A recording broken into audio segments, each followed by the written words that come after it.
Hello আসসালামু আলাইকুম আমার কলেজের ভাই বোনেরা তোমরা সবাই কেমন আছো? আশা করি তোমরা ভালো আছো। আলহামদুলিল্লাহ আমিও ভালো আছি তোমাদের দোয়ায়।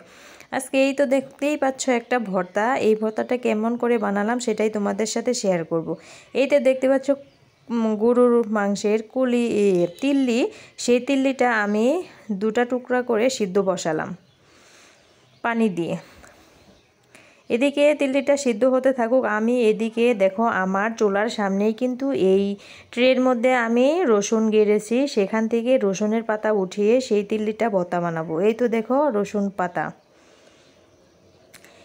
আবার এইদিকে দেখো আমি পেঁয়াজ গেড়েছি উঠানের মধ্যে, সামান্য একটু জায়গা নিয়ে সেখান থেকে পেঁয়াজের পাতা উঠালাম।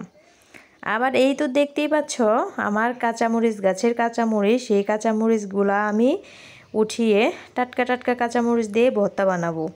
আসলে কত মজা না, নিজের গাছ থেকে কাঁচামরিচ, পেঁয়াজ, রসুন আর সবজি খেতে অনেক মজা লাগে। এই তো দেখো কত সুন্দর কাঁচামরিচ, সেগুলো উঠিয়ে আমি ভর্তা বানাবো। এদিকে দেখো এই তো তিল্লিটা প্রায় সিদ্ধ হয়ে এসেছে, উঠিয়ে নিলাম।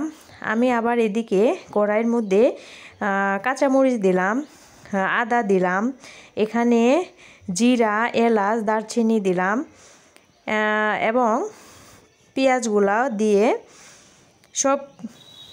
পেঁয়াজগুলাও দিয়ে দিব, দিয়ে সেখানে তেল দিব, তারপর হলুদ গুঁড়া দিব একটু, তারপর আমি সামান্য একটু পানি দিব, যেহেতু আদা দিয়েছি সেটা যেন সিদ্ধ হয়।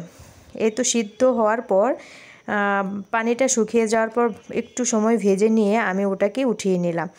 এদিকে দেখো তিল্লিটা একটু সিদ্ধ কম হয়েছে, আমি আবারও ছোট ছোট টুকরা করে পানি দিয়ে সিদ্ধ বসিয়ে দিলাম। এই তো দেখো আমি আবারও সিদ্ধ করে নেব একটু হলুদ দিয়ে। তোমরা যদি আমার ভিডিও ভালোবাসো তাহলে আমাকে সাপোর্ট করো, আমাকে এগিয়ে নিয়ে যেও, লাইক শেয়ার সাবস্ক্রাইব করে পাশে থেকো। এই তো দেখো তিল্লিটা সিদ্ধ হয়ে গেছে, এখন আমি ওটাকে ভালো করে ধুয়ে আবারও তেলের মধ্যে ভালো করে ভেজে নেব। সেখানে সামান্য পরিমাণ লবণ দিলাম, তারপর আমি ভালো করে নেড়ে চেড়ে নেব, যাতে তিল্লিটার ভিতরে কোনো অংশে কাঁচা না থাকে। তার জন্য ভালো করে আমি ওটাকে ভেজে নেব। ওখানে আমি পেঁয়াজ আর রসুন পাতা যে ছিল সেটাকে আমি ভাজির জন্য দিয়ে দিলাম, সেটাকেও ভাজবো। কাঁচা দিলে একটু কাঁচা কাঁচা গন্ধ হবে, তার জন্য ওটাকে আমি তিল্লিটার সাথে ভেজে নেব। ভেজে নেওয়ার পর এই তো দেখো ভাজা হয়েছে, এখন আমি বাটিতে নামিয়ে নিলাম। বাটিতে নামিয়ে নেওয়ার পর তারপর ওটাকে আমি বেটে নেব, ফিনিশ করে বেটে নিতে হবে। আর ওখানে একটা প্লাস্টিকের মতো পর্দা থাকে, সেই পর্দাটাকে মানে সিদ্ধ হওয়ার পর উঠিয়ে নিতে হবে। আমি তোমাদের সাথে দেখাতে পারলাম না, আমি সেটাকে উঠিয়ে নিয়েছি। এবং দেখো কাঁচামরিচ, এলাচ, দারচিনি, আদা আমি সেটাকে আগে বেছে আলাদা করে রসুন একসাথে ভালো করে বেটে নেব।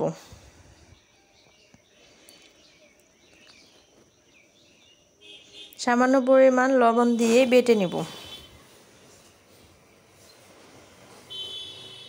এই তো দেখো আমি বেটে নিচ্ছি।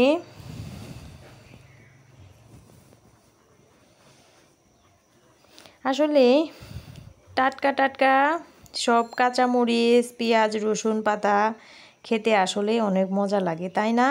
তোমরাও চেষ্টা করবে বাসার একটু একটু জায়গার মধ্যে এগুলো করতে। আমি তো এবছরে কোনো কাঁচামরিচ কিনেই খাইনি। আমি আমার উঠানের মধ্যে যে কয়েকটা গাছ ছিল সেখান থেকে আমি কাঁচামরিচ আমার হয়ে যায়।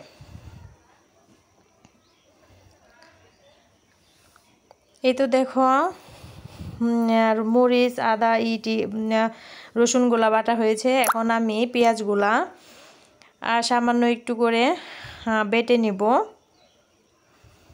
এই তো দেখো আমি সামান্য একটু বেটে নিচ্ছি। যদি না বাটি তাহলে পেঁয়াজগুলা একটু থাকবে, শলা শলা থাকবে, ভালো লাগবে না।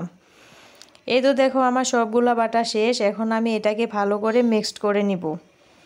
এই তো দেখো এটা দিয়ে আসলে ভাত খেতে অনেক মজা লাগে, তোমাদেরকে আর কি বলবো, অসম্ভব মজা লাগে তিল্লি ভর্তাটা, যা মাংসকেও হার মানায় এবং অন্য অন্য ভর্তার চেয়েও এটা খুব মজার একটা জিনিস। অল্প ভর্তাতেই ভাত খাওয়া শেষ হয়ে যায়। তোমরা যদি আরও ভালো ভালো নতুন নতুন ভিডিও পেতে চাও তাহলে আমাকে সাপোর্ট করো, আমি যেন তোমাদেরকে ভালো ভিডিও উপহার দিতে পারি। আমার পাশেই থেকো, কমেন্ট করো। এই তো দেখো আমার ভর্তাটা উঠানো শেষ, দেখেছো কত সুন্দর।